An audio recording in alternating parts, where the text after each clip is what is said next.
In the recent debate between atheist philosopher Christopher Hitchens and intelligent design creationist William Dembski, Dembski opened his arguments with a string of logical fallacies, beginning with this composite straw man.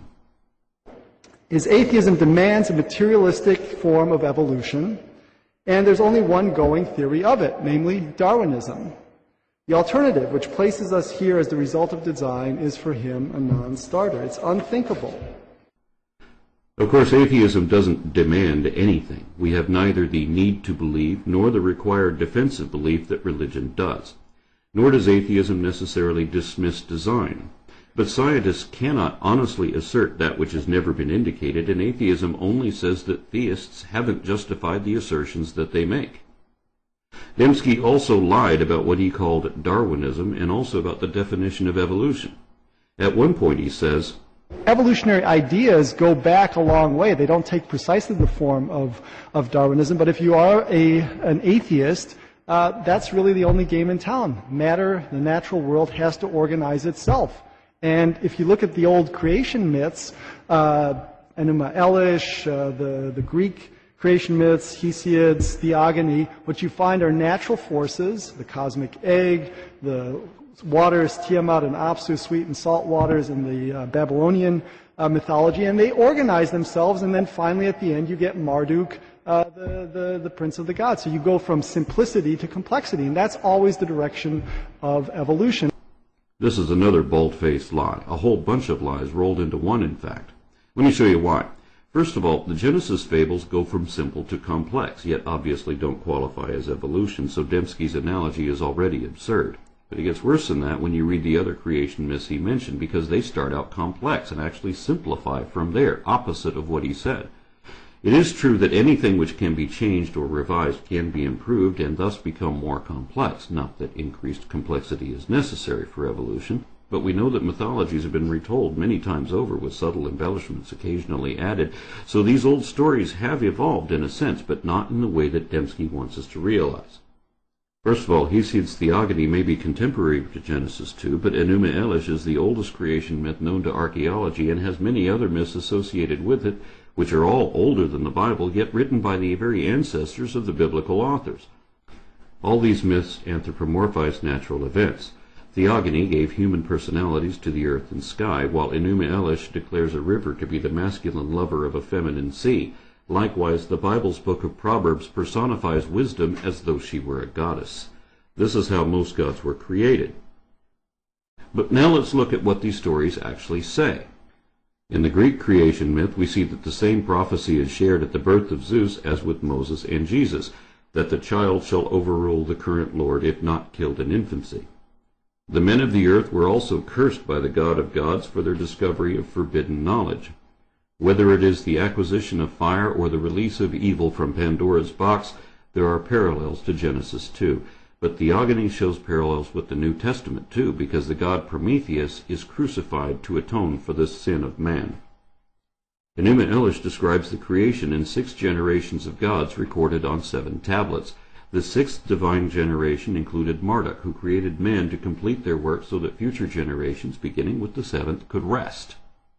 Even the method of creation is similar to Yahweh's creation of Eve in Genesis 2. The creation of the first men and women in Genesis 1 is paralleled by another pre-biblical myth, the Epic of Atrahasis, wherein clay figurines are washed in the blood of a god who was sacrificed that they might come to life. All of these evidently inspired the familiar revisions which are eventually compiled into the Bible. None of them are remotely evolutionary or materialist, and all of them are quite the opposite of everything Dembski said they were. A professor of philosophy with degrees in both theology and psychology has no excuse for an error of this magnitude, especially when... My dad was a biologist. He taught evolutionary biology. When Hitchens took the floor again, he accurately observed that Western monotheism has always been initially hostile to significant revelations of science until these became so humiliatingly obvious that even those in the business of denying reality were forced to accept them. Hitchens also turned to the void already absent of any evidence to indicate God and filled that with negative evidence further diminishing the likelihood. Things like universal chaos, rampant extinctions, various examples of scriptural and practical contradictions inherent in the common assumptions of Abrahamic theism. But in defense of evolution, Hitchens usually cited Christian evolutionists, preemptively disproving some of Dembski's predicted allegations, although Dembski still went on to make those accusations anyway. Most importantly, Hitchens argued for the value of objective analysis, which he described as evidence against interest. He also pointed out that we are primates and all that that implies, both for evolution and against Dembski's idea of the image of God. I would have fleshed out our taxonomy a good deal further, but of course Dembski exhibits no knowledge of that subject and is required by his faith to dismiss it, which he tried to do using one of the staples of creationist misrepresentation. I think there's a fair amount of common ancestry, but I'm certainly not an advocate of universal common ancestry. I just don't think the fossil record bears that out. I think the Cambrian explosion is a perfect example where you have just you have these forms which are just there, poof, and there are no precursors. The Cambrian is the first period of the Paleozoic era. It's a span of about 50 million years wherein the earliest forms of all the current phyla appeared and many more were already extinct by the end, and it ended hundreds of millions of years ago, before there were any mammals, reptiles, amphibians, or anything else of that sort. Not even sharks, insects, or recognizable plants existed yet, but Dembski expects us to believe that Bambi and Thumper and Curious George were suddenly poofed into a world of trees and flowers and chirping birds out of nothing all at once. He believes this only because his storybook says so, but that is not what paleontology shows, and he knows it. Very few Cambrian fauna still look like their modern descendants, and most of the rest died out since then, and some were so alien to our time as to defy classification. There were even some macroscopic animals who seem to have gone extinct before the Cambrian explosion. How is any of that either inconsistent with evolution or supportive of intelligent design? How is it that animals as complex as trilobites and brachiopods could spring forth so suddenly, completely formed without a trace of their ancestors in the underlying strata? Trilobites are the earliest members of a clade which today includes horseshoe crabs, scorpions, spiders, mites, and a handful of other horrors, none of which yet existed in the Cambrian, or they existed but were not yet fully formed.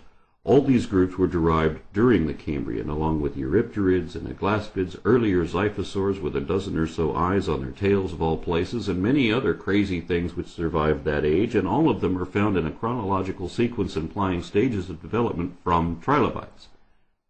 Even if we forget about all these subsequent or descendant groups, the family of trilobites alone eventually grew to include roughly 15,000 species, and those are just the ones that are still recognizable as trilobites. Yet all of them were already gone millions of years before the first dinosaurs appeared.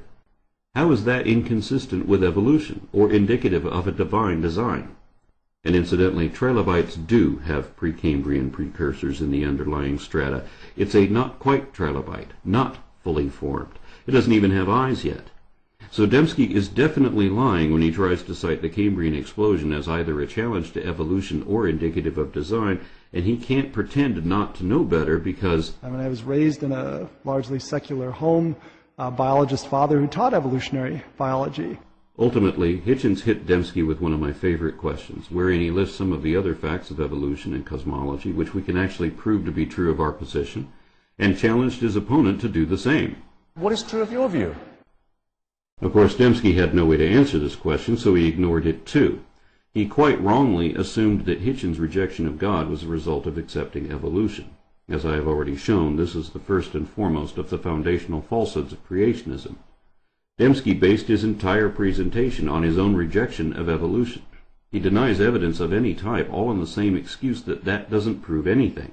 Thus he ignores everything which only evolutionary science can explain, while forgetting that his religious alternative explains nothing. Note that the full positive case for God's existence can and should be fleshed out. Typically, such a case flows from critical reflection on the big questions of life. Why is there something rather than nothing? Where did we come from? Where are we going? Why should we take morality seriously? Why is the world comprehensible to our minds?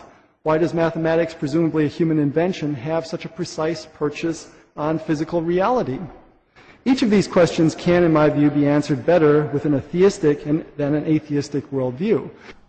But of course, religion doesn't answer any of these questions with any measurable degree of accuracy like only science can, and in my view, cosmology and evolution do a better job of that in each of the cases he mentioned. Dembski claimed to have ample evidence of his intelligent design alternative, but failed to list any of it. He seems to think that complaints about evolution, misunderstood and misrepresented, could somehow count as evidence of miraculous creation. He criticized Hitchens' skepticism, but gave no explanation why the audience should assume the same conclusions that Dembski does, nor could he, since he admitted in the debate that his own conversion was based on emotion rather than evidence. And without presenting any evidence at all, Dembski said that his argument had somehow already established the existence of God. But all he did was assume God, and assume that everyone else assumed the same thing, without reason, since he had none to give. Neither did he refute any of the points Hitchens actually made, either on stage or in his book, yet he claimed to have just done so while we were watching. I've watched the video again a couple more times since then, and no, he didn't. Less than halfway into his opening comments, an obviously delusional Dembski has evoked at least a half a dozen logical fallacies and lied no less than 9 times so far, but hasn't yet presented any sort of case and was already claiming victory. I know what you're all thinking. Since the evidence for evolution is so underwhelming, and since Hitchens has hitched his wagon to evolution, shouldn't he now be ready to abandon evolution and consider the existence of God? The one thing Dembski did make clear, albeit unwittingly, was that his position was based on circular arguments and assumed conclusions, left unquestioned. Because even if his critiques were all correct, they still wouldn't imply a divine designer, and whenever we do not yet know the real explanation, we cannot simply throw up our hands and say that it happened by magic. But this is what Dembski expects us to do. His argument depends on an absurd, false dichotomy, and it only deteriorated from there. Hitchens started off very slowly, but picked up steam as things progressed. I feel suddenly combative and engaged. While Dembski seemed increasingly weak, confused, even discouraged with how indefensible his seemingly unexamined belief obviously is. Soon he added equivocation to his list of logical fallacies already in play, and ultimately tried to project his own faults onto an opponent who will not share them. Hitchens exhibits a very selective concern for truth. What seems to matter most to him is not whether a claim is true, but whether it makes a good stick to beat religion. Change the last word of this lie, and Dembski is describing himself. In short, Dembski's comments were entirely empty, yet the audience of this church sometimes applauded him anyway, especially when he praised his sickness as though it were the cure. Dembski apologized for the evils ordered or condoned by God throughout the Bible, but failed to realize the obvious implications of that.